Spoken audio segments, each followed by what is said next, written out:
3, 2, 1.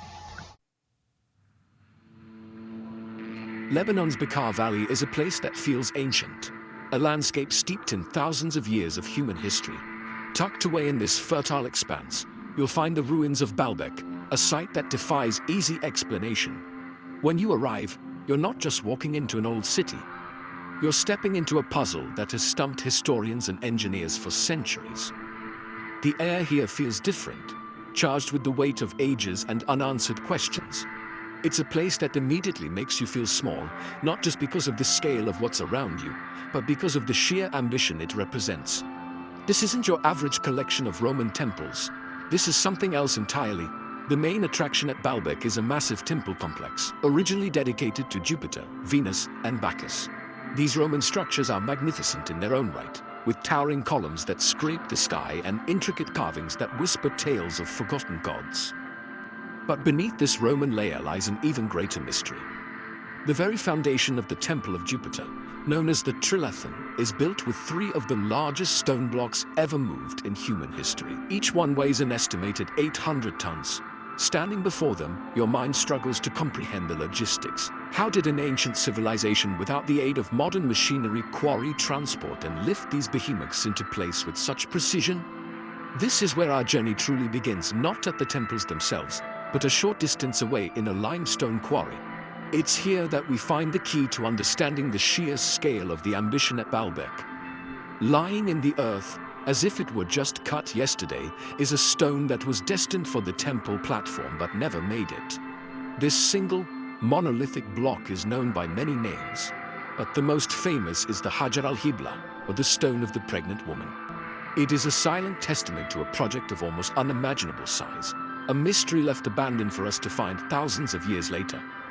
Visiting the quarry feels like stumbling upon the workshop of giants. The stone lies at an angle, still attached to the bedrock at its base, as if the workers simply dropped their tools and walked away mid-task. The sight is absolutely staggering. You can walk its entire length, run your hands over its chiseled surfaces, and try to wrap your head around its immense size. It's more than a rock, it's a statement. It tells a story of a people who dared to dream on a scale that we, even with all our modern technology, would find daunting. This is the starting point of our investigation into one of the heaviest mysteries of the ancient world. The Stone of the Pregnant Woman is, to put it simply, enormous. Describing its dimensions doesn't quite do it justice, but let's try. The stone measures approximately 20 meters long, over 4 meters wide, and nearly 4 meters high. Picture, if you can, a modern-day large bus, but instead of steel and glass, it's a single solid block of limestone. Its estimated weight is a staggering 1,000 tons. That's 2 million pounds. It lies partially buried in the ground, tilted at an angle that suggests it was in the final stages of being freed from the quarry bed when the work suddenly stopped. The reason for its abandonment is just one of the many mysteries surrounding it. What truly amazes you when you stand next to it is the sheer perfection of its form. The surfaces are remarkably smooth and have been cut with incredible precision, forming a near-perfect rectangular block. You can see the channels that were carved around it, where ancient workers painstakingly chiseled away the surrounding rock to isolate the single behemoth. The effort involved is almost impossible to fathom. Every inch of this stone represents countless hours of grueling manual labor under a hot sun. It makes you wonder about the people who performed this work. What motivated them to undertake such a colossal task with only simple tools at their disposal? The name itself, the Stone of the Pregnant Woman, adds another layer of intrigue to its story. Local legend holds that a pregnant woman tricked the people of Baalbek by claiming she knew the secret to moving the giant stone and would share it if they fed her until she gave birth. While it's a charming folktale, some believe the name comes from the stone's supposed fertility-granting powers. For centuries, women have touched the stone in the hope of becoming pregnant, connecting this monument of engineering to the most fundamental human desires for life and legacy. It's a fascinating intersection of myth and megalithic might. But the amazement doesn't stop with just one stone. In the same quarry, not far from the Hajar al-Hibla, archaeologists have discovered even larger blocks. One, located directly underneath the Stone of the Pregnant Woman, is estimated to weigh around 1,242 tons. And in 2014, another monster was unearthed, tipping the scales at an unbelievable 1,650 tons. This means the ancient builders weren't just attempting this feat once, they were doing it repeatedly. The quarry at Baalbek wasn't just producing building materials, it was a factory for producing miracles in stone, each one bigger and more ambitious than the last. To truly grasp the magnitude of Baalbek's monoliths, we have to put them in context.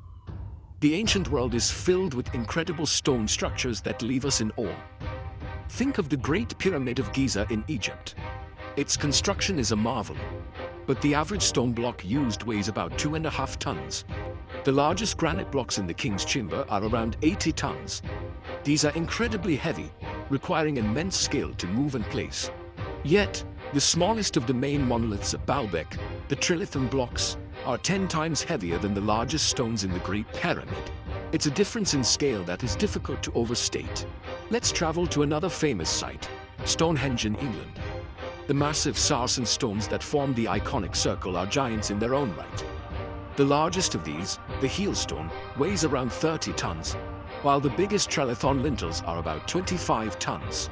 These required a tremendous coordinated effort from a prehistoric society to transport and erect. Now, compare that to the 1,000-ton stone of the pregnant woman. You could take the 33 largest stones from Stonehenge, stack them all together, and you would still not equal the weight of the single block lying in the Baalbek quarry. It's an entirely different league of heavy lifting. Even the famous Moai statues of Easter Island, enigmatic and massive, are dwarfed by the Baalbek stones. The tallest Moai ever erected, known as Paro, was about 10 meters high and weighed around 82 tons. The largest one ever quarried, El Gigante, remains unfinished, much like the stone of the pregnant woman, and is estimated to weigh a colossal 270 tons. It's an impressive figure, to be sure. But the largest known stone at Baalbek is more than 6 times heavier than Easter Island's biggest effort. This comparison isn't meant to diminish the achievements of other cultures, but to highlight the unprecedented and frankly baffling ambition of Baalbek's builders. This global tour of ancient megaliths paints a clear picture. The stones of Baalbek are outliers. They are the heavyweight champions of the ancient world, and it's not even a close contest. From Egypt to England to the remote Pacific, civilizations moved massive stones. But none came close to the scale seen in this one valley in Lebanon. This simple fact is what elevates Baalbek from an impressive archaeological site to a profound historical mystery. It forces us to ask not just how they did it, but why. What purpose could possibly require blocks of such impossible size and weight? When human ingenuity seems to fall short of explaining a marvel, our imagination takes over. For centuries, local legends in the Bekaa Valley have offered their own explanations for the giant stones of Baalbek, and they rarely involve mortal men. The most pervasive stories claim that the temple platform was built by a race of giants who lived in the area in a time before our own. According to these tales, only beings of immense size and strength could have possibly quarried and lifted such impossibly heavy blocks. Standing before the Trilithon, it's easy to see why this myth took hold. It almost seems more plausible than the idea of ordinary humans achieving the feat. Another popular thread of mythology connects Baalbek to supernatural or divine forces. Some ancient texts and local folklore suggest that the stones were moved with the help of the gods, or perhaps by King Solomon using magic. One story tells of Solomon commanding a legion of jinn, or genies, to construct the foundation for a grand palace for the Queen of Sheba. These powerful spirits, not bound by the physical limitations of humans, could supposedly move the stones with ease. This blend of history and mythology creates a rich tapestry of storytelling, where the lines between what is real and what is legend become wonderfully blurred. These stories are more than just fanciful tales told to entertain children.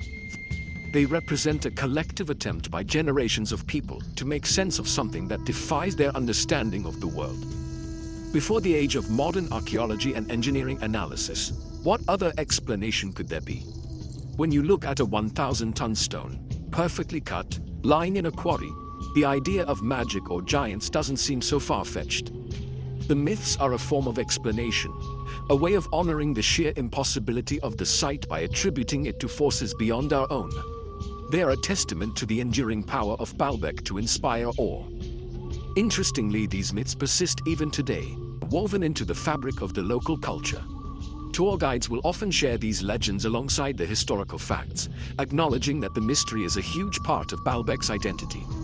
In a way, these stories about gods and giants might hold a kernel of truth, not literally of course, but metaphorically. The people who built Baalbek may not have been giants in stature, but they were certainly giants in ambition, vision and determination. Their accomplishments were so far beyond the norm that, to future generations, they might as well have been gods. So if it wasn't giants or jinn, how did they do it? This is the million-dollar question, or perhaps the 1,650-ton question. Archaeologists and engineers have studied the site for decades, and while there's no definitive instruction manual left behind, they have pieced together some very plausible theories. The process would have started in the quarry, where an army of workers would have used simple tools like bronze or iron chisels and wooden mallets. They would have painstakingly carved deep trenches around the block to separate it from the bedrock, a process that would have taken months, if not years, for a single stone. Once the block was freed, the real challenge began. Transportation. The quarry is located about a kilometer away from the temple complex. Moving a 1,000-ton object over that distance, even with a slight downhill grade, is a monumental undertaking. The leading theory suggests the use of a vast system of ropes, wooden rollers and capstans. Imagine hundreds, perhaps thousands of workers pulling on thick ropes attached to the stone, which is slowly, painstakingly rolled forward on a bed of rolling logs. Each movement would be a massive, coordinated effort, a symphony of human power directed by master builders. Lifting the stones into place on the temple platform presents an even greater puzzle. The Trilithon blocks, for example, are elevated several meters off the ground. How do you lift an 800-ton block into the air?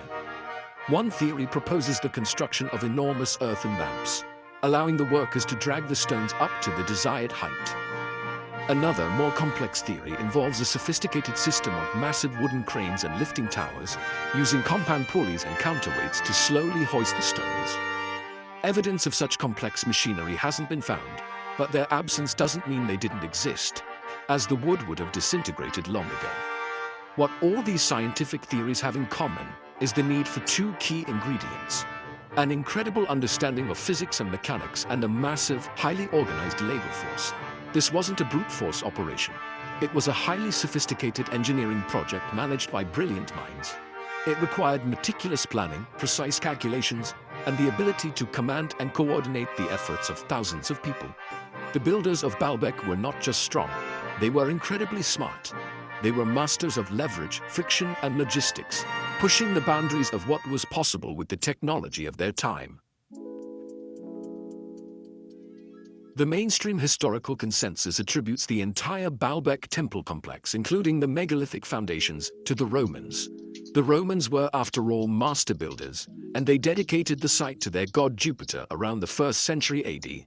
They certainly had the engineering prowess and the organizational capacity to manage massive construction projects across their empire.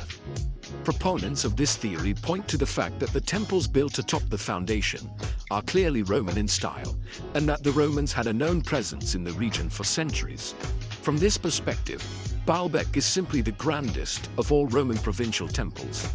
However, this explanation doesn't sit well with everyone, and there are some compelling reasons to question it.